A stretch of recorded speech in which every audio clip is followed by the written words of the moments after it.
అన్ని పప్పులతో చేసిన దోశ అండి. చాలా సూపర్ గా టేస్టీగా ఉంటది. మీరు కూడా ట్రై చేయండి. మొత్తం నేను ఎలా చేశానో కూడా మీకు చూపిస్తాను, చూడండి. Welcome to my Bommarillu Sunita's kitchen. Pesarattu కండి. పెసరట్టు 2 వేసుకోవాలి. బియ్యం సగం వేసుకోవాలి. అటుకులు పావు వేసుకోవాలండి. చిన్న గిన్నెకి అన్ని పప్పులండి. 2 స్పూన్లు శనగపప్పు. అన్ని పప్పులు వేయాలండి. పెసర్లు ఎక్కువ తీసుకోవాలి. 2 స్పూన్లు శనగపప్పు, ఒక చిన్న కప్పు కందిపప్పు.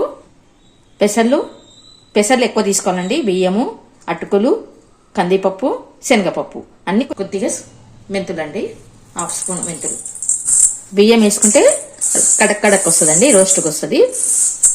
శనగపప్పు వేసుకుంటే రెడ్ వస్తుంది. అటుకులు మితువుగా వస్తాయి. ఇన్ని కలపాలండి. ఇన్ని కలిపితేనే పెసరట్టు చాలా బాగుంటుంది. ఉత్త పెసర్లు వేసి చేయకూడదండి. 2 సార్లు కడిగి నానబెట్టేయాలండి. ఇంకా 4-5 అవర్స్ బాగా నానినాక మిక్సీ పట్టుకోవాలండి. నానినాయండి, ఇది మిక్సీ పట్టేస్తాను. కూల్ వాటర్ వేసి మిక్సీ పట్టాలండి, చాలా బాగా వస్తుంది పిండి. కూల్ వాటర్ వేసుకోండి. ఫ్రిడ్జ్లో వాటర్ తీసుకొని వేసుకోండి. పిండి అనేది మితువు వస్తుందండి. కొంచెం ఇది వాటర్ అయింది కదా, నెక్స్ట్ ట్రిప్ కొంచెం గట్టిగా వేసుకుంటే సరిపోతుంది.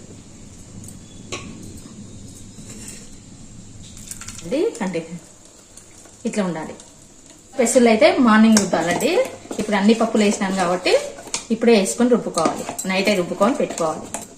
మార్నింగ్ బాగా పొంగుతుంది. అంత కలిపి మూత పెట్టేస్తాను. పిండి చూడండి బాగా పొంగింది, ఎంత బాగా పొంగిందో.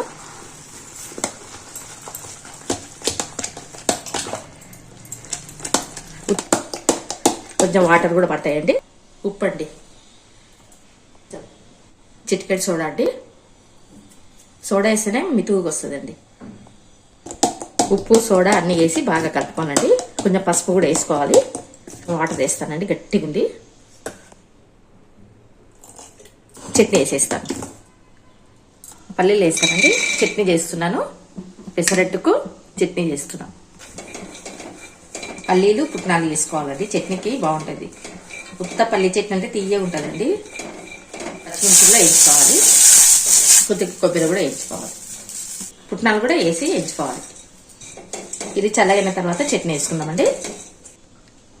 దోశ మీదకి ఉల్లిగడ్డ ఎన్నిక ఇలానే అన్ని కలిపి పెట్టేసుకుంటే కొత్తిమీర కూడా వేసి కలిపి వేసుకుంటాం. కొత్తిమీర కూడా వేసి కలిపేయాలండి. వేసి కలిపేస్తాను. మనం దోశ మీద వేసుకొని ఇవన్నీ మనం దోశ వేసినప్పుడు దీనిలో నుంచే తీసుకుని దోశ మీద వేసుకొని కాల్చుకోవాలి, బాగుంటుంది. ఉప్పు అండి. చట్నీ అయిందండి. మొత్తం మిక్సీలో కొద్దిగా వాటర్ వేసి తిప్పేయండి.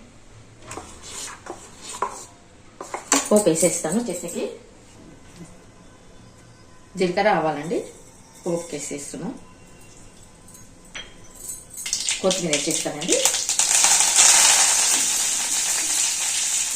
ఇంగువ, కరివేపాకు చివర్లో వేస్తే పచ్చగా అట్లే ఉంటుంది. పోపు వేసేస్తున్నానండి.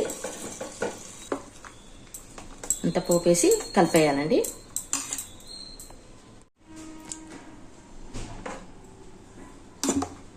ఇట్లా బాగా మిక్స్ చేసుకొని పక్కకు పెట్టేస్తానండి. వాటర్తో తిప్పాలండి. ఫస్ట్ చిన్నది పావురాలు,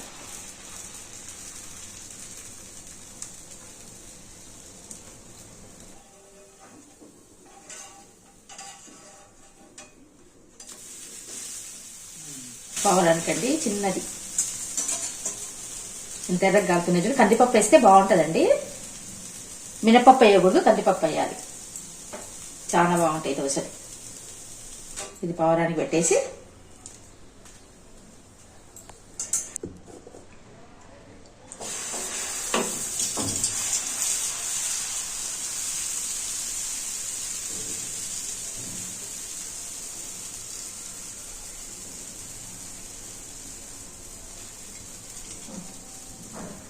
దోశ మీద ఇవ్వండి. సైడ్లకు పిడిస్తే పెన్నం బయటకు వచ్చేసింది ఆయిల్. కొంచెం ఆయిల్ వేస్తేనే బాగుంటుందండి దోశలకి. ఎడట కాలదో అట్లా కొంచెం జరుపుకుంటూ ఉండాలండి. ఒక 2 దోశలు అట్లనే అవుతుంది. ఒక 2-3 దోశలు పోసినాక పెన్నం అంతా ఒకటేసారి హీట్ అయిపోతుంది. ఈ సైడ్లోకి లేస్తుంది చూడండి అప్పుడే.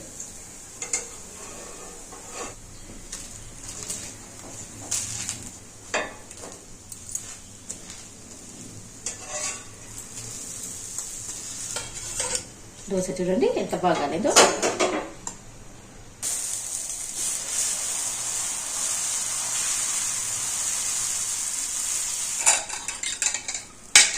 వేసినప్పుడు చిన్నగా వేసుకోవాలండి, మాకు కొంచెం మందం వేసుకోవాలి, బాగుంటుంది. పతలాగేస్తే అంత రాలిపోతాయి. అల్లము, కొంచెం పచ్చిమిర్చి, ఉల్లిపాయ ఇదండి ఇట్లా మట్టి వేసుకోవాలి.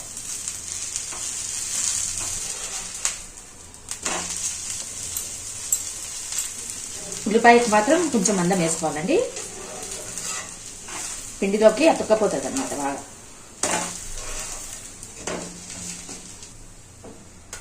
చూడండి ఎంత బాగా వచ్చినాయో. ఆనియన్ పెసరట్టు, ప్లెయిన్ పెసరట్టు చట్నీ ఇలా చేసుకోండి. ఆనియన్కు మాత్రం కొంచెం మందం వేసుకోవాలండి. ఇది పెసరట్టుకు మామూలు ప్లెయిన్ దానికి మాత్రం కొంచెం పతలాగా రుద్దుకోవాలి. పతలాగా పోసుకుని ఆనియన్ వేసుకున్నామంటే రాలిపోతాయండి. కట్ చేసి సూపర్ ఉంది చట్నీ. దోశ అసలు పెసరట్టు లాగానే లేదండి, ఎంత బాగుందంటే అంత బాగుంది టేస్ట్. తీసుకెళ్ళండి, తీసుకెళ్ళు. కొద్దిగా టేస్ట్ చూసిన చూడండి ఎంత ఎరగైనాయో. తీసుకెళ్ళి అయిపోయినండి, నేను కూడా తినేస్తాను. చూడండి ఎంత బాగా కాన్నాయో. పెసరట్టు కంటే ఈ దోశ చాలా బాగుంది. అన్ని పప్పులతో చేసిన దోశ అండి.